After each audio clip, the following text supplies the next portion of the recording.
My other failed attempt at sex ended in absolute disaster. Julian completely lost his mind. He grabbed the bedside lamp and slammed it violently at me. A sharp shard of glass sliced across my forehead, and warm blood began to trickle down my cheek. Meanwhile, he curled up in the corner of the room, clutching his head in agony, whimpering over and over again. "I'm sorry, Vivian, I didn't mean to." I'm so sorry. 3 years ago, during that horrific house fire, he had pulled me out of the flames. In doing so, his lower body was severely burned. The doctors told us he would never be able to perform as a normal man again. Since then, every failed attempt at intimacy became a trigger that sent him into a violent spiral of rage and self-loathing. I thought this was a psychological trauma he just couldn't overcome. So, no matter how many times he ended up putting me in the hospital, I never blamed him. I even begged my father to give him an executive position in our family company. I showered him with shares, luxury apartments, and supercars, doing everything in my power to make up for what I felt I owed him. Until tonight, when I went to pick him up from a club because he was wasted. Outside the VIP lounge, I heard a voice laughing from inside. "Yo, Julian, I thought you were impotent? How did you manage to keep your cute little secretary in bed for 3 days straight?" Julian let out a lazy, arrogant chuckle. I lied to Vivian, obviously. A simple lie, and she's been so consumed by guilt that she'd give me anything.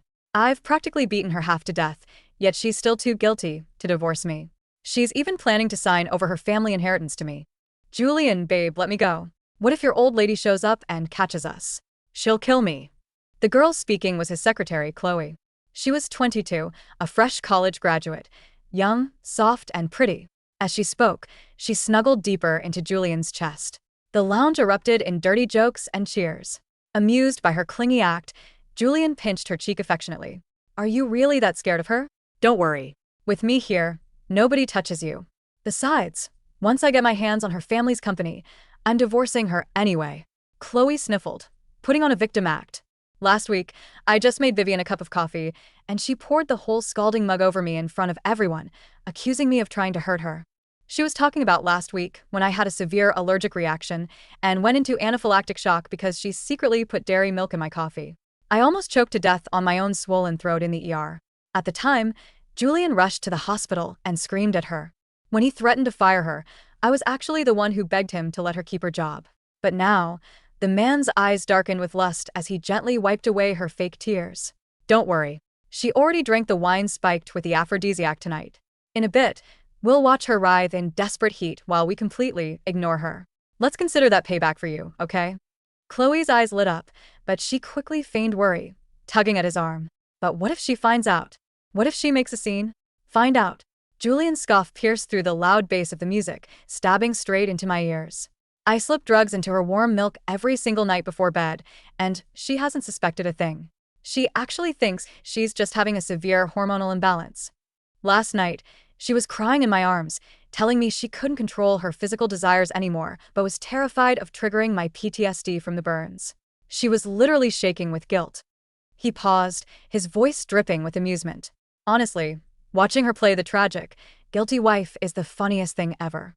I froze outside the door. My blood turned to ice, coldness sweeping from my toes straight to the crown of my head. All those agonizing, shameful nights where I was tormented by unnatural heat. All those times I locked myself in the bathroom, sobbing under a freezing shower to wash away my desperate, uncontrollable physical urges. It was all him. He was gaslighting me. He knew exactly how guilty I felt after the accident, and how terrified I was that my sexual needs would hurt his fragile ego. Even tonight, I was on antibiotics and told him I couldn't drink alcohol. But he just said, "Vivian, it's Chloe's birthday. Don't be a party pooper." Because I didn't want to upset him, I drank it. Now, my stomach was churning violently. I bit my lips so hard it bled, running straight to the hallway restroom before I let out a gut-wrenching sob. I cried until my eyes ran dry, my heart shattered into a million jagged pieces. Suddenly, my phone buzzed with a custom ringtone. I picked up. Julian's deep, soothing voice came through. "Viv, aren't you back yet?" I took a few deep breaths to steady my voice. "Almost there. Have you been crying?" He was always incredibly sharp at reading my emotions. But the attention that used to make my heart flutter now felt like a cold blade twisting in my chest. No. Through blurry eyes, I stared at my reflection, remembering our years together. Since his discharge from the hospital, we had slept in separate rooms. Even at my most miserable moments, I only blamed myself for not being able to save him from the fire. Once, when he was drunk and about to fall, I tried to catch him, only for him to fly into a rage and throw a heavy glass bottle that left a permanent scar on my shoulder. Even then, my guilt only made me want to give him more. I begged my father to bring him into our company, giving him stocks, properties, and luxury cars. I turned a broke college student into the powerful CEO he was today. My best friend had warned me. Vivian, you need to watch out. Men change when they get money. A guy in Julian's position will have young girls throwing themselves at him left and right. Back then, I had replied with absolute confidence. He would never betray me. I had given Julian my unconditional, blind trust. Yet, the girl he cheated on me with was the very secretary I had personally hired for him. They met because of me. And now, they were treating me like a brainless clown in my own company. I let the freezing tap water run over my hands. The biting cold was a harsh reminder that everything I believed in was a lie. Taking one last deep breath, I pushed open the door to the VIP lounge. The loud laughter died down instantly. Chloe was sitting on Julian's lap, the two of them locked in a passionate kiss. Julian slowly pulled away from her, spitting an ice cube into a glass. There wasn't a single shred of guilt or panic in his eyes. He slid a slip of paper toward me on the table, offering a casual explanation. We were playing truth or dare, and I lost. You weren't here, so I called you. But even if you were here, I can't have physical contact with you without triggering my anxiety, so Chloe had to step in and help me complete the dare. Everyone's eyes locked onto me. Some were curious. Others were dripping with mockery. I smoothed out the crumpled paper and read the messy handwriting. Pass an ice cube using only your mouth to any member of the opposite sex in the room for 1 full minute. My eyes stung, the words blurring together. I looked up at the stranger standing in front of me. He had the perfect excuse and the perfect prop. I couldn't even find a logical reason to scream at him, but I knew we needed to get out of this loud, toxic room to talk. I don't feel well, I said softly. I want to go home. In the past, no matter how important the event was, the moment I said those words, he would immediately stand up and leave with me. But this time, he simply turned and pointed at a bucket overflowing with ice cubes nearby. Your face was really flushed when you were drinking earlier. I had the waiter bring this ice bucket. If you're feeling too hot, just dump some ice water over your head to cool down. My throat felt incredibly tight. I didn't move. I'm on antibiotics, and I have a cold. I can't do ice water. Just take me home, Julian. The unnatural heat in my body was spreading, making my eyes well up with tears. Please, Julian, I whispered, practically begging. Our eyes locked. For a split second, a flash of surprise and hesitation crossed his face. We had been together for years. Even when he accidentally threw things at me and left me bleeding, I had never shown this kind of vulnerability in front of his friends. His hand, which was playing with a lighter, paused. But Chloe quickly cut in. Vivian, are you still mad at me about the allergy incident? Fine. I'll drink this whole bottle of whiskey to make it up to you. She reached for a bottle of Macallan. It was newly opened. Julian immediately grabbed her wrist, stopping her, before turning a cold, accusing glare on me. Vivian, stop throwing a jealous tantrum here. It's Chloe's birthday. She hasn't even blown out her candles yet. Don't ruin her night. I stood frozen, watching him reach out to gently ruffle Chloe's hair. Don't worry about her, he murmured to Chloe. She's just not feeling well. She's not targeting you. Chloe instantly beamed, her tears vanishing. She wrapped her arms around Julian's sleeve, looking up at him with adoration. Julian, you're the best.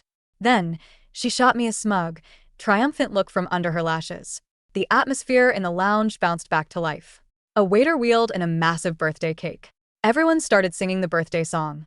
Julian stood right next to Chloe, a warm smile playing on his lips. I shrank back into the shadows of the corner sofa, my body burning up from the drug. I clenched my fists so hard my nails dug into my palms. Across the room, Julian was looking down at Chloe as she made a wish, his gaze filled with a tenderness he hadn't shown me in years. The moment she blew out the candles, he reached out, scooped some frosting and playfully smudged it on the tip of her nose. Julian, how could you? You ruined my makeup. The girl squealed, laughing as she scooped up a handful of frosting and smeared it across his cheek. They laughed and flirted, looking exactly like a deeply in love, normal couple. And I was just a useless spectator sitting in the dark, watching the man I loved with all my heart cherish another woman. Julian seemed to feel my gaze, occasionally casting a brief, scanning glance toward my corner. Chloe started cutting and handing out the cake. When the last plate was gone, She turned to me with a look of fake horror. Oh my gosh, Vivian, I'm so sorry. I didn't order a big enough cake. We ran out. She wrung her hands, biting her lip. I can give you my slice if you want. But Julian grabbed her wrist, answering on my behalf. No need. You're the birthday girl. Why should you give yours up? Besides, Vivian doesn't even like sweet things. During our first year together, Julian had spent hours making a mango cake for me. I couldn't eat it because of my severe mango allergy, so he simply assumed I hated sweets altogether. Back then, I was so touched by his effort that I didn't care. Only now did I realize that in all these years, he had never bothered to actually learn my preferences. Amidst the noise, a hand with clean, well-defined fingers suddenly offered me a plate of cake. The cake had been carefully cleaned. Every single piece of mango had been meticulously picked off. You drank on an empty stomach. Eat some of this to coat your stomach. I looked up. It was Liam, Julian's best friend. As I took the plate, I suddenly grabbed Liam's collar and pulled him down toward me. One of the guys in the room noticed and hollered, "Hey, Julian, looks like the drug is hitting your wife. She's mistaking Liam for you." The entire room quieted down, everyone's eyes darting between me and Liam. Julian didn't even stand up. He just kept pouring himself shot after shot. He cast a lazy glance at us, completely unfazed. She's just out of it. She'll realize it's not me in a second and push him away. Trust me, Vivian hasn't let another man touch her in years. But since I can't touch her either, watch how well she tries to hold herself back. It's actually pretty entertaining. Now that I was drugged and out of it, Julian didn't even bother to hide his malice anymore. The heat in my body clashed with a sudden, roaring wave of fury. I stopped fighting the urge. I leaned up and pressed my lips firmly against Liam's. Time seemed to stop. The teasing and whispering in the lounge died instantly. The silence was deafening. Just as my breathing started to turn shallow and heavy, a loud crash shattered the quiet. I pulled back. Julian had swept an entire tray of glasses onto the floor. Before I could even process what was happening, Julian yanked me out of Liam's reach and pulled me into his arms.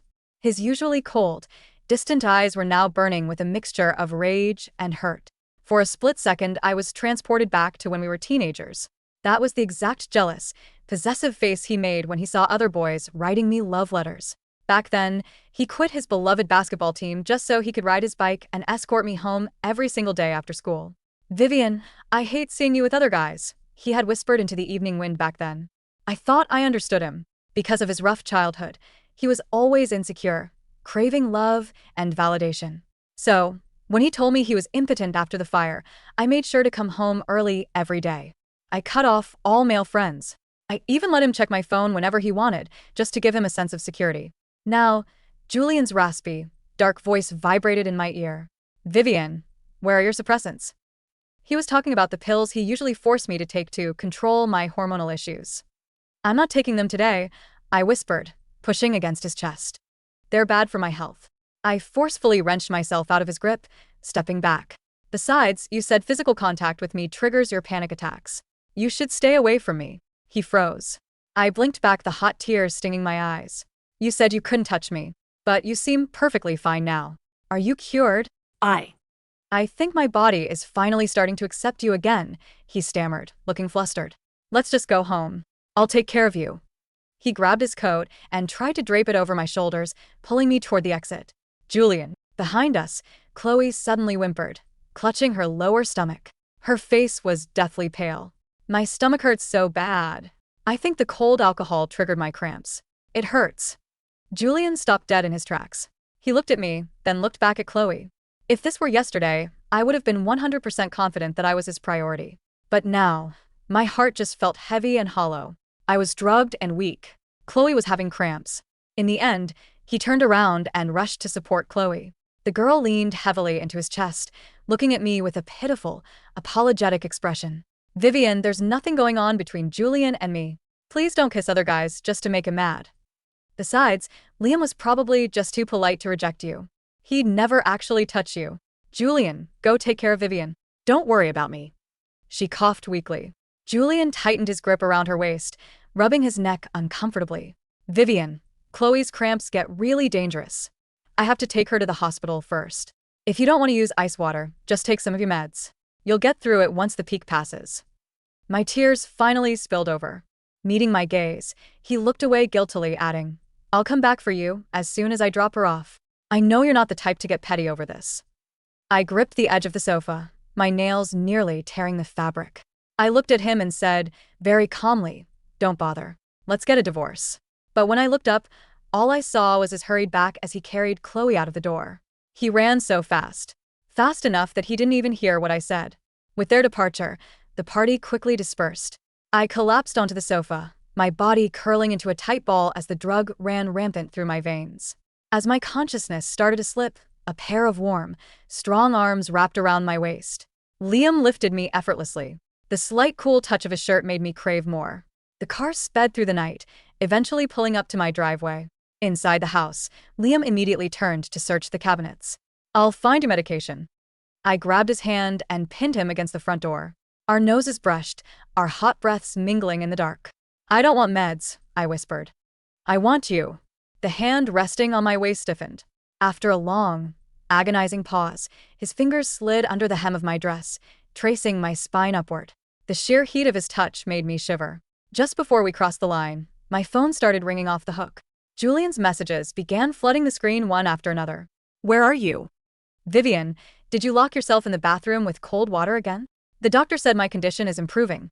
I can force myself to hold you tonight if you need me to. Reading his charity-like tone, I let out a mocking laugh and wrapped my arms tighter around the man in front of me. The phone kept ringing, incredibly annoying. I shut it off completely and threw it onto the rug. Liam paused, his chest heaving as he stared down at me. He doesn't deserve you, Vivian. Leave him. Before I could answer, he leaned down and captured my lips. Actually, even if you're just using me to get back at him, I don't care. That night, the marriage bed I had shared with Julian creaked under a different weight for a very long time. By the time I was completely exhausted, I fell into a deep, dreamless sleep. The next morning, I was violently shaken awake by a heavy, aggressive banging on the front door. Vivian, open the door. You ran home and turned off your phone? Do you have any idea how long I've been looking for you? Open up. I'm here to help you get through the after effects. Julian's breathless, angry voice echoed through the door. As I tried to sit up, a strong, heavy hand clamped around my waist, pulling me back down. Don't go, Liam murmured, biting my earlobe softly. I gently pushed him away and slipped into a silk robe. I have to. I need to end this once and for all. I opened the front door. Julian's eyes swept over me. Then, his gaze locked onto the dark, unmistakable bite marks and bruises clustering around my collarbone. Shock and explosive rage washed over his face, shattering his usual cold, arrogant composure. What the hell is that? I looked down at my chest casually. I got bitten. Julian pushed past me, balling his fists as he stormed into the bedroom, only to come face to face with Liam, who was walking out of the master bathroom with a towel around his waist. What the hell did you two do behind my back? Julian roared. Looking at his trembling, furious face, I said nonchalantly, exactly what you and Chloe do when you think I'm not looking. The silence in the bedroom was suffocating, broken only by the sound of Julian's ragged, uneven breathing. He stared at Liam, then at me. His gaze flicked down to the damp towel slung low on Liam's hips, the water droplets still clinging to Liam's broad shoulders, and, finally, to the unmistakable marks on my collarbone. For years, Julian had looked at me with a mixture of cold condescension and performative pity. Now his face was contorted into something ugly, raw, and completely unhinged. Liam. Julian's voice cracked, a pathetic, strangled sound. You slept with my wife? You're my best friend. How could you do this to me? Liam didn't flinch. He stepped forward, instinctively putting himself between Julian and me, his tall frame completely casting a shadow over Julian's frantic form. Your wife. Liam let out a cold, humorless laugh. Julian, did you actually consider her your wife when you were slipping drugs into her milk every night? Or when you were laughing about her in the VIP lounge with your secretary? Julian's entire body went rigid. The color instantly drained from his face, leaving him a sickly, ghostly pale. He stumbled back half a step, his eyes darting frantically around the room as if searching for a lie that could save him. What are you talking about? Julian stammered, his voice trembling. Vivian, don't listen to him. He's trying to provoke us. He's trying to ruin our marriage. I was looking for you all night. I heard you, Julian. I cut him off. My voice was incredibly quiet, devoid of the tears and panic that usually define my interactions with him. It was the voice of someone who had already mourned and moved on. Outside the VIP lounge, Last night, I heard every single word. Julian froze. The pathetic, frantic husband facade began to crack, revealing the cold, calculating parasite underneath. You, he swallowed hard, his knuckles turning white as he clenched his fists. You were outside? I heard about how funny it was to watch me play the tragic, guilty wife. I said, stepping out from behind Liam. I looked Julian dead in the eye, noting the faint smell of alcohol and Chloe's cheap perfume still clinging to his jacket. I heard about how you've been drugging me every night to keep me compliant and riddled with artificial guilt. I heard about how you plan to divorce me the moment you get your hands on my family's company. For a long moment, Julian didn't speak. The silence stretched until the pathetic, begging look on his face completely vanished. It was replaced by a dark, sneering arrogance. The mask was entirely off. So, what if you heard? Julian scoffed, stepping closer, his voice dropping into a low, menacing hiss. Vivian, look at yourself. You're a broken, pathetic mess who couldn't even keep her husband happy. Who's going to believe you? Everyone knows you're unstable. Everyone knows you have hormonal imbalances. I have the medical records to prove it. Medical records from the doctor you bribed? Liam's voice was like ice. He took a single, dominant step toward Julian, his eyes locking onto him with a dangerous intensity. Do you really think the Zhao family is as powerless as you are, Julian? You're a stray dog Vivian brought home. Did you actually think you could bite the hand that fed you and walk away clean? Julian's chest heaved. He looked at Liam, then at me, realizing he no longer held the upper hand in this house. The absolute authority he had built over me through years of psychological abuse was crumbling in a matter of seconds. Get out, I said, pointing toward the front door. We'll let the lawyers handle the rest. Lawyers? Julian sneered, trying to regain his footing. You think your father can just kick me out? I'm the CEO of Zhao Holdings now, Vivian. I hold the contracts. I hold the keys. You think you can just discard me after I ruin my body to save you from that fire? We'll see about that, I replied calmly. With one last venomous glare at Liam and me, Julian spat on the floor, turned on his heel, and slammed the front door behind him. The moment the door clicked shut, the artificial strength holding me upright vanished. My knees buckled, but before I could hit the floor, Liam's strong arms caught me, pulling me gently against his chest. I've got you, he whispered, his chin resting against the top of my head. It's over, Vivian. I won't let him hurt you again. I didn't waste a single second. By noon, I was sitting in my father's study when I showed him the medical report from the hospital I visited earlier that morning, which clearly detailed the foreign, non-prescription chemical compounds and hormone disruptors in my blood. My father's face turned an ash gray. My father, a man who had built a multi-billion-dollar business empire from scratch, had always been a stern, unemotional figure. But as he looked at the lab results, his hands began to shake with a violent, terrifying rage. I trusted him, my father whispered, his voice dangerously low. I gave him everything because he saved my only daughter. And he did this to you? He lied about everything, Dad, I said, my voice steady. The fire, his injuries, his psychological trauma. It was all a carefully constructed trap to keep me feeling indebted to him. I want him ruined. I want him to lose every single thing I ever gave him. My father looked up, his eyes hardening into flint. He won't just be ruined, Vivian. I will make sure he regrets ever being born. Within 3 hours, the Zhao family's legal and financial machinery went to work. Julian spent his afternoon at the office, blissfully unaware of the storm brewing. He had even called a department heads meeting, likely planning to assert his authority and prepare for the transfer of the final chunk of family shares I was supposed to sign over to him this week. At 3 p.m., the double doors of the executive boardroom were pushed open. Julian was sitting at the head of the table, laughing at something Chloe was whispering in his ear. She was sitting close to him, her hand casually resting on his knee under the table.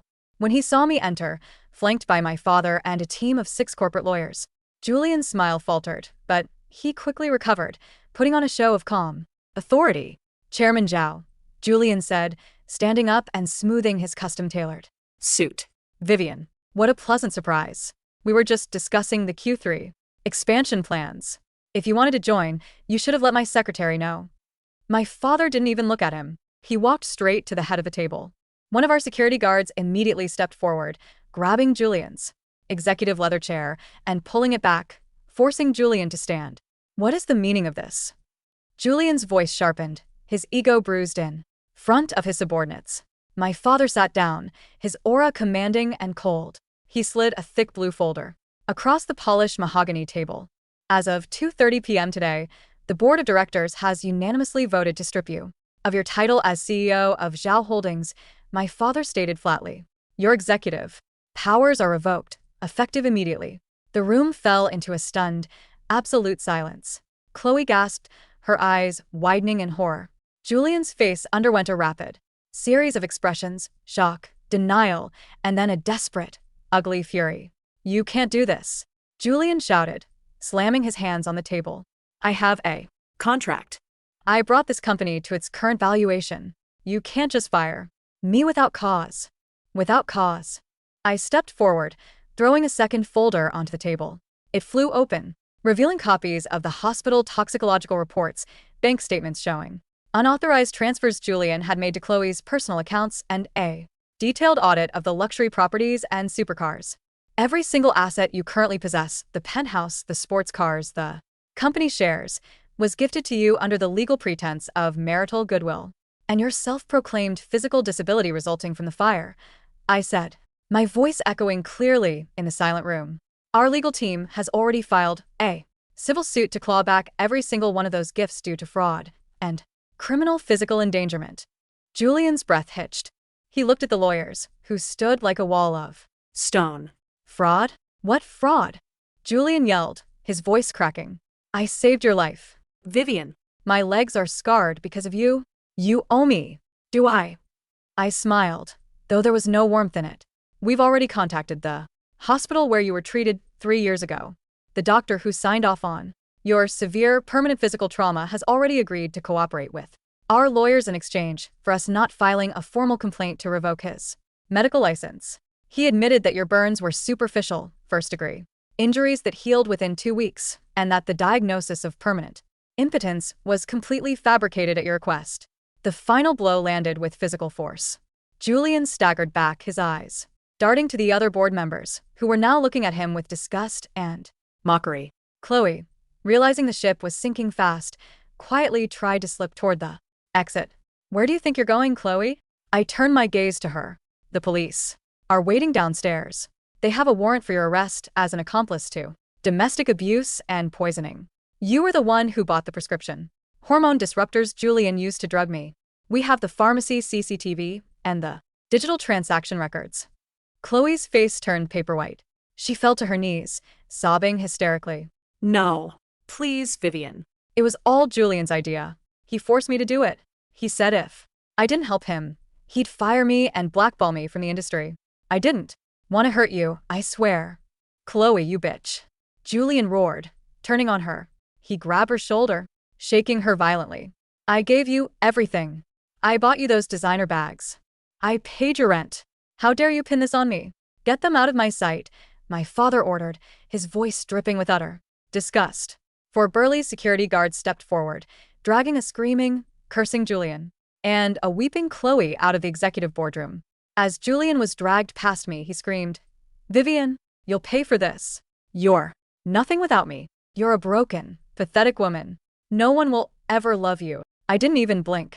I just watched him get dragged away, feeling a massive, crushing weight finally lift from my chest. Within 48 hours, Julian's life collapsed into a waking nightmare. Because all the luxury apartments, cars, and bank accounts were legally tied to my family's trust or registered under my name, our legal team obtained an emergency court order to freeze all his accounts and evict him from the penthouse. Julian went from being the high-flying, arrogant young CEO of Zhao Holdings to a penniless outcast overnight. I moved back into my family's estate, needing time to heal both physically and mentally. Liam was there every single day. He didn't pressure me, nor did he demand anything of me. He simply stayed by my side, making sure I ate, driving me to my medical appointments, and sitting with me in quiet comfort when the nightmares of the past 3 years crept back in.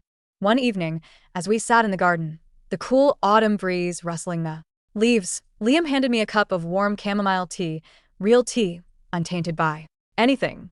The police have finalized the charges, Liam said softly, his fingers brushing against mine as I took the cup.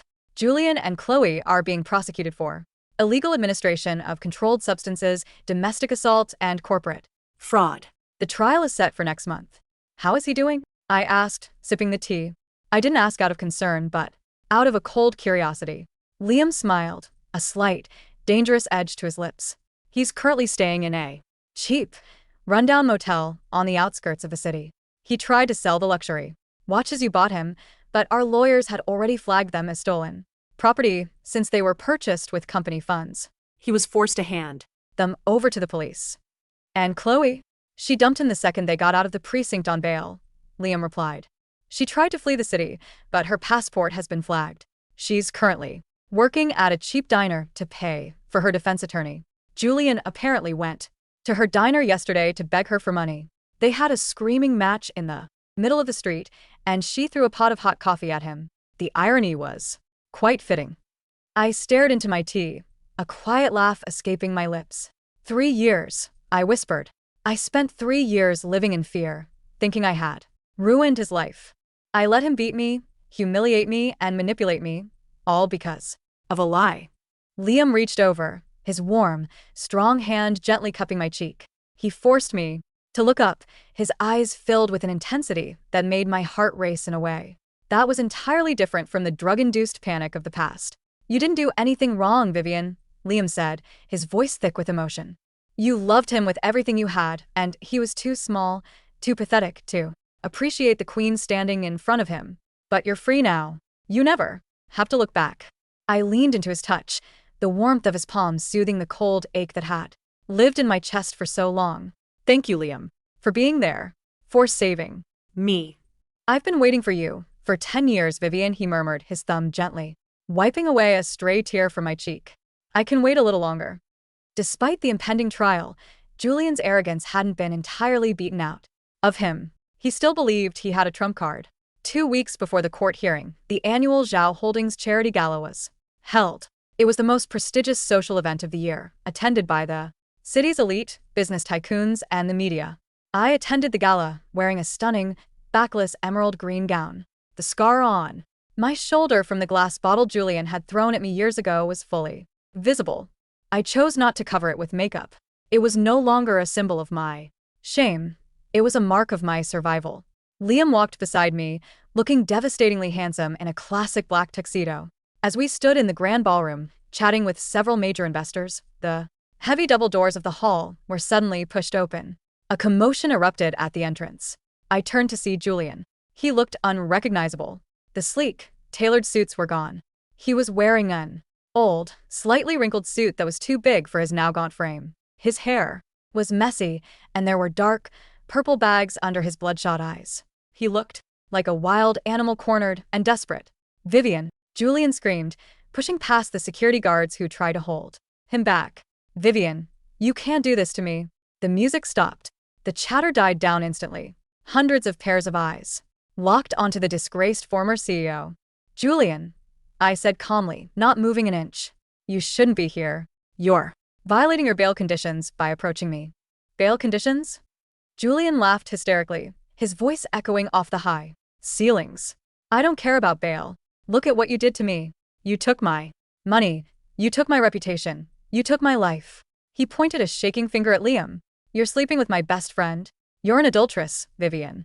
You pretend to be this pure, innocent victim, but you're just a whore who couldn't wait to jump into another man's bed the moment I couldn't satisfy you. A collective gasp rippled through the crowd.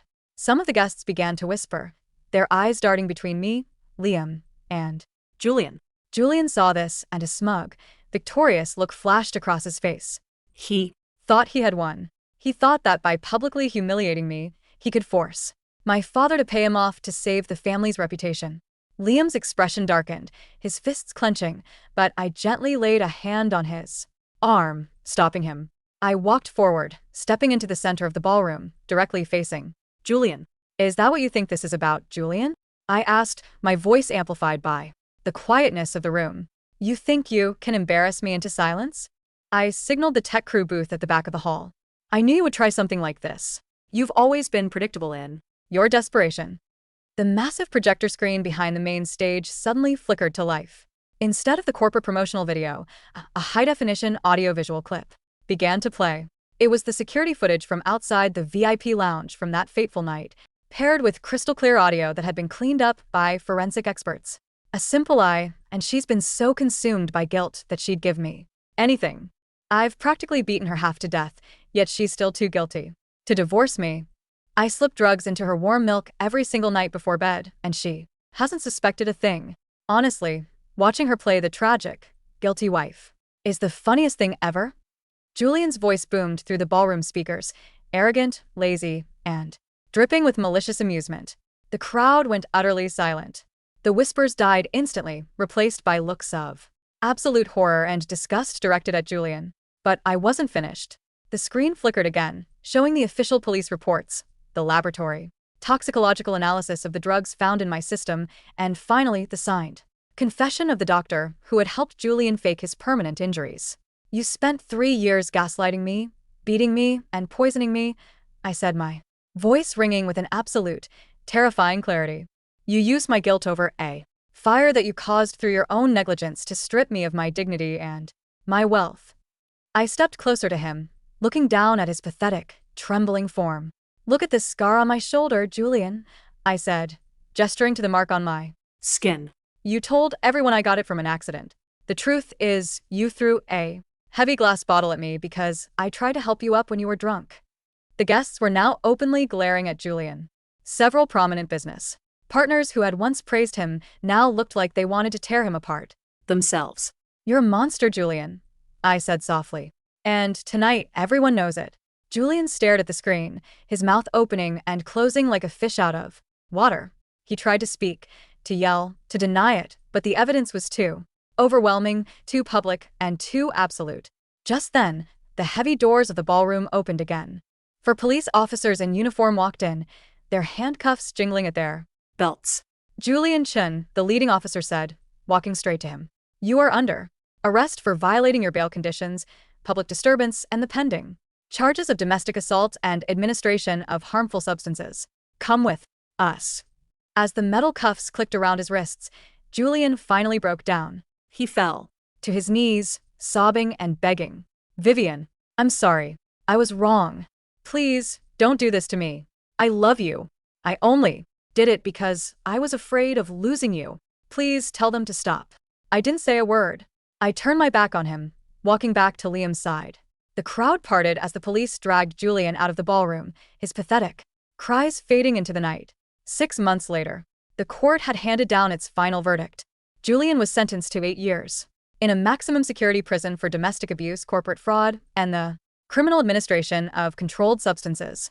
Due to the high-profile nature of the case and the severity of his actions, his appeals were swiftly rejected. Chloe received a lighter sentence of 2 years as an accomplice, but her career, reputation, and future were completely destroyed. She would never be able to work in any reputable firm again. The Zhao family company had fully recovered, with its stock prices reaching an all-time high under my father's renewed leadership and my own active involvement. As the newly appointed vice president, it was a crisp winter morning. The first snow of the year had just begun to fall, dusting the city in a clean, pristine white. I stood on the balcony of my new apartment, looking out over the skyline. The apartment was simple, elegant, and entirely mine. There were no ghosts of the past here. A warm, heavy coat was gently draped over my shoulders. I turned to see Liam standing behind me, holding 2 steaming mugs of coffee.